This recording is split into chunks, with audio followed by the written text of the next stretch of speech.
6 o'clock on Saturday night, it's the Betfred Grand Final at Old Trafford. It's St Helens who've been the best team this season versus the story of the season, Salford Red Devils. And I'm joined by a man who's won the Grand Final with Bradford Bulls, but he's a Salford lad, a former Salford captain, and the only Brit to win the Grand Finals both in this country and in Australia. It's Adrian Morely. Adrian, first of all, right, let's be honest. I know you watch Salford, you're a Salford lad. Beginning of a season, if I'd have said Salford are in the Grand Final, you'd have said, you're off your rocker.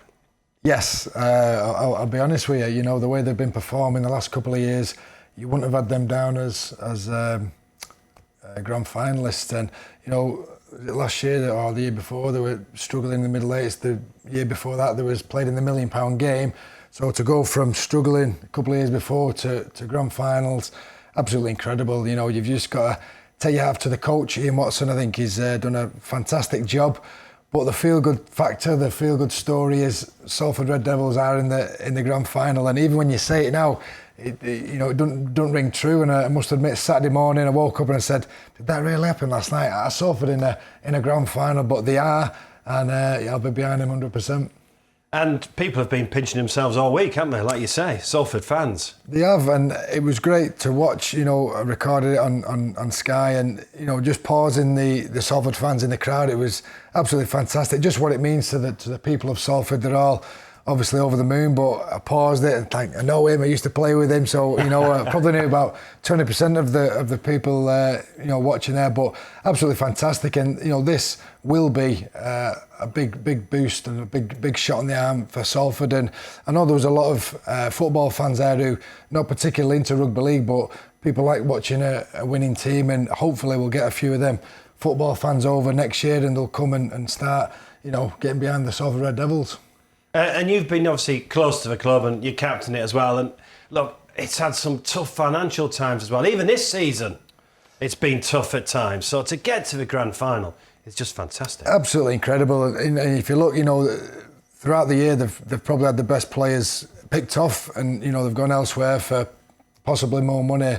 Who knows? So it's been hard to maintain and recruit other players at Salford, but this will be you know, a cash injection. But from where they have been financially, you're right, is absolutely incredible. We've mentioned it will give them a boost, and if they can increase the numbers, you know, going forward next year, hopefully it'll be a more sustainable club. But I'm just delighted for the people of Salford, and they've waited a very, very long time for this. The last major final Salford were in was 1969, which was a Challenge Cup final against Castleford. I wasn't even born then.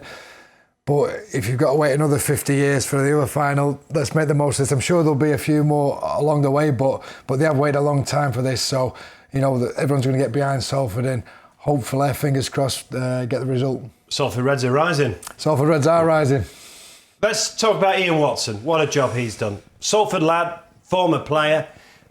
Made some great signings, hasn't he? With Ian Blease. Yeah, and if you look at the players, you could argue other teams maybe didn't want these players, or you could argue they might have been struggling with injury, but you know, the job is done with the players he's had. Lee Mossop for one. Lee Mossop, you know, he was an ex-international, played with Lee for England, and you know, Wigan got rid of him, you know, saying they weren't good enough for Wigan. So, but him and Gil Dudson in particular have been outstanding, and they've got a new lease of life, and they've been, you know, two of Salford's best players over the last couple of years. But for, you know, I played with Ian as a junior, so I've grew up with Ian, so I know his makeup and what he brings to the team as a player, but now as a coach, I've coached under Ian. But absolutely fantastic. I'm delighted for him on a personal level, but I'm also really pleased he's got the assistant coaching job with Great Britain, working alongside Wayne Bennett. And if he can't learn off someone like Wayne Bennett, he can't learn off anyone. So really delighted for him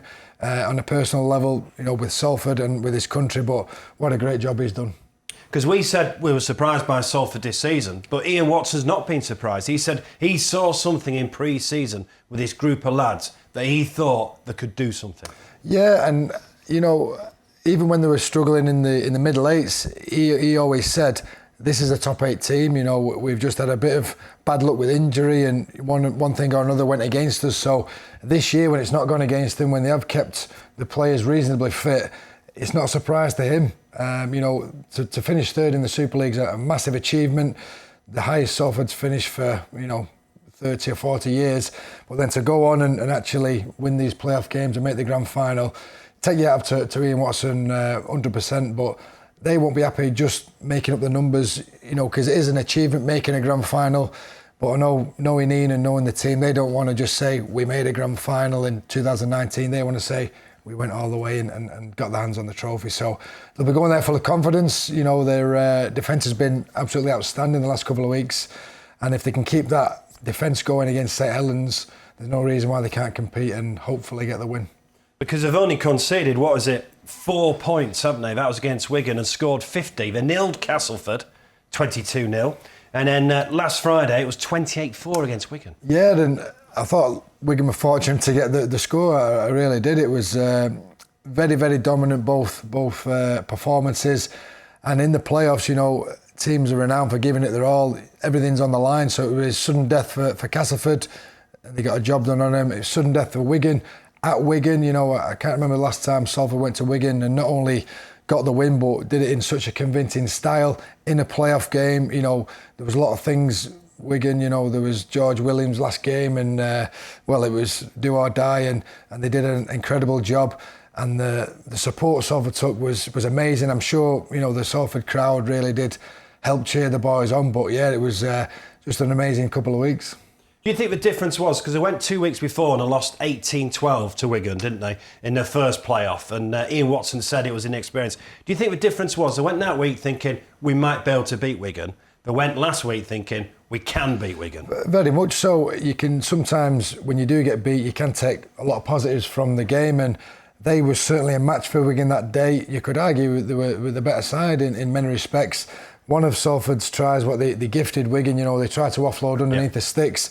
Take that out of the equation, there's absolutely nothing in it. So even in defeat, they would have come out and saying, you know what, we had the measure of them tonight, and the way it's formatted, they obviously got to play Wigan again.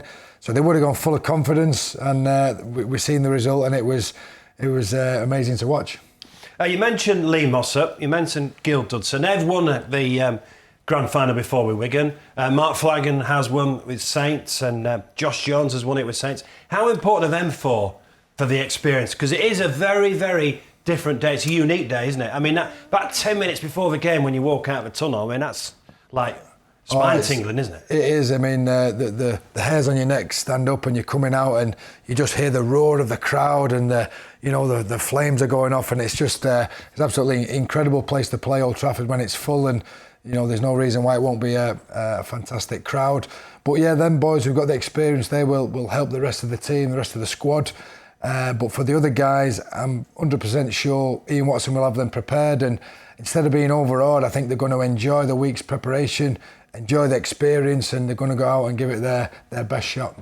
And it's not an individual game, but how good has Jackson Hastings been this season? Oh, absolutely incredible. I've said before, I remember Jackson as a wee boy back over in Australia. His father was a Roosters legend, and for him to come over, he's had his ups and downs in Australia, but to come over and turn his game around, turn his life around as well, and to be awarded the Man of Steel in his first full year is absolutely incredible. I'm delighted for him on a personal level, and it's a shame that they couldn't retain him, to perform next year and beyond. But let's not take nothing away. He's had a great year, and it's because of players like Jackson. That's the reason they are in the position they're in. So we need Jackson to have a good game, and I'm sure he will, the way he's been going all year. And it's incredible to think he's only 23, because if you're watching a warm-up, he's shouting at everyone and giving instructions. In the games, he's shouting at everyone and giving instructions. And he came here with this NRL bad boy tag, didn't he? Yeah, well, that's what you want from a halfback, being a forward, and we're not the sharpest tools in the shed, so we need tell him where to go. I mean, we don't need it, but we actually enjoy it because it takes the thinking out of it for us, and he's a great general. Do you fan admitted forwards don't think? Yeah, that's right, yeah. So, to have someone like him barking at you, telling you where to go, it's great for you, and, he seems to do that in spades, and yeah, he's been absolutely great. His organisational skills, second to none, but also his running threat is amazing. So let's hope he's firing on all cylinders on Saturday, and sure he will be. We've talked in detail about Salford, but what about St Helens? I mean, they've won the regular season by 16 points, which is a record. Unbeaten at home, only beaten in 3 games all season. Played some fantastic rugby, especially that playoff game against Wigan when they absolutely battered them, didn't they? 40-10. Yeah, it's just an absolutely incredible season. So, I've been really, really impressed with St Helens, not just this year, but last year as well. Under Justin Holbrook, they've been absolutely untouchable, really. They could argue it was a bit of a travesty they didn't get their hands on any silverware last year, when they were such a dominant team. And even this year, they made the Challenge Cup final, but they weren't quite good enough against Warrington. So, there's question marks over them performing in these major finals. So let's hope they get a bit of stage fright on Saturday as well. But you're right, they have been absolutely incredible, playing a really attractive brand of rugby league. And, regardless of result on Saturday, Justin Holbrook can hold his head high and say, I've done a great job here at St Helens.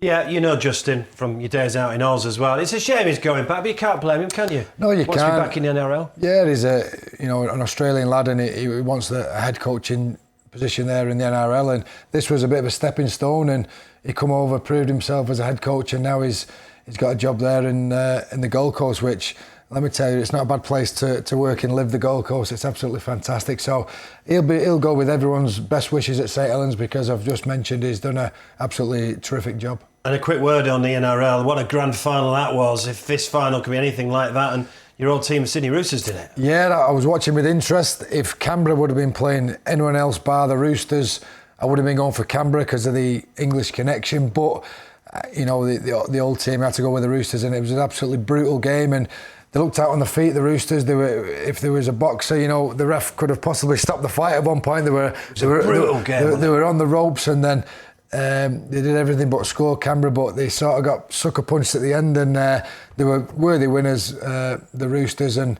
it sounds great just thinking about potentially a Roosters and Red Devils World Cup Challenge in February. That would be my dream World Cup Challenge.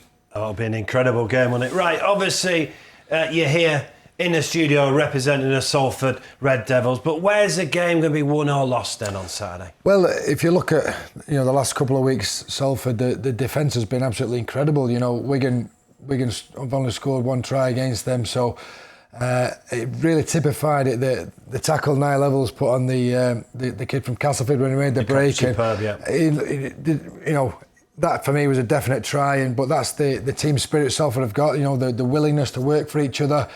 And you can't really coach that or condition that. It's got to come from the group and within the group, and knowing Ian and knowing the players. They've got a great team spirit there, so they've got to take that into the game. I think if they can stop Saints renowned for getting off to a really, really fast start. So if they can stop Saints from getting off to a fast start, frustrate them slightly, and just defend the way they have been, and there's no reason they can't cause an upset. But would it be an upset, the way Salford have been going, to beat Wigan away from home by a score? They are the underdogs in this game. Yeah. Fair enough. But if they do win, would it be such a surprise? I'm getting a bit sick now of people saying, Saints are red hot favourites, which, don't get me wrong, they are favourites, but I don't think they're as far ahead of Salford as people are saying. You mentioned the defence. Sometimes it is just the unflashy stuff, isn't it? It's just sensible sets, isn't it? Keeping the ball. And that's what Salford did really well at Wigan last week. They did, very, very professional, and,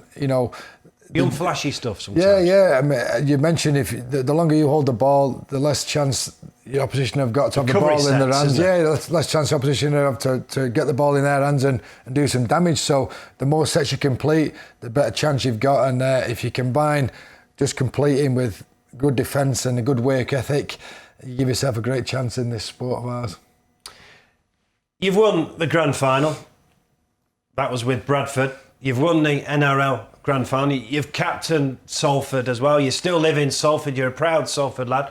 What would it mean to the area if Salford won the grand final on Saturday? Well, everyone I speak to, at the gym, on the street, they just can't believe Salford are in the grand final. So getting the win would be everything. I've seen 60-odd-year-old men crying on Friday night watching Salford. So it means everything, because they've been the perennial, underachievers, that nearly men, and for them to get just a sniff of winning a major trophy is absolutely fantastic for the city. So it would mean the world, and they've given themselves a great opportunity. They're not, as I mentioned before, they're not just going to go there to make the numbers up. They're going to go there with an eye on getting their hands on the trophy. So delighted for the full city, and delighted for everyone involved with the club, who's supported them through thick and thin. And there has been lots of ups and downs along that journey. So, this could be Salford year, and let's hope so. And how would you feel if you did it? I'm still I grew up 200 metres from the Willows, so it's funny, there was a church, it's not there anymore, the Willows are not there, never's my church, but in that church, my mum and dad got married in that church. I made all my sacraments in that church, but that was my church, but I used to worship at the Willows as well, watching my, my heroes. I'm talking people like Ian Blease, who's now involved at the club, and Harrison Hanson's dad, Shane Hanson, they were my heroes, and always been a Salford fan, even when I was playing elsewhere, other side of the world, always kept my eye on Salford, wanting him to do well, and achieved my dream, and that's to play for Salford, and I was involved there for a couple of years. But for me and my family and all my friends and my people, it would mean the world to be crowned champions. You're going to be live on Sky Sports, so you're going to be all right in that studio? Yeah, I'll be all right in that studio. I might jump up and shout a few things now and again, but no, it's just delighted to be involved. And I never thought I'd say, I'll be honest with you, I never thought I'd say, I'm studio guest at a game where Salford are playing in the grand final. Enjoy Saturday. Thanks so much for coming in. Salford are in their first ever grand final. It's versus St Helens. It's a 6 o'clock kickoff on Saturday night at Old Trafford, and it could be an absolutely cracking grand final. They've been the best team all season, St Helens, but they've certainly been playing well recently of Salford, and they certainly have a story of the season. Enjoy the Betfred grand final.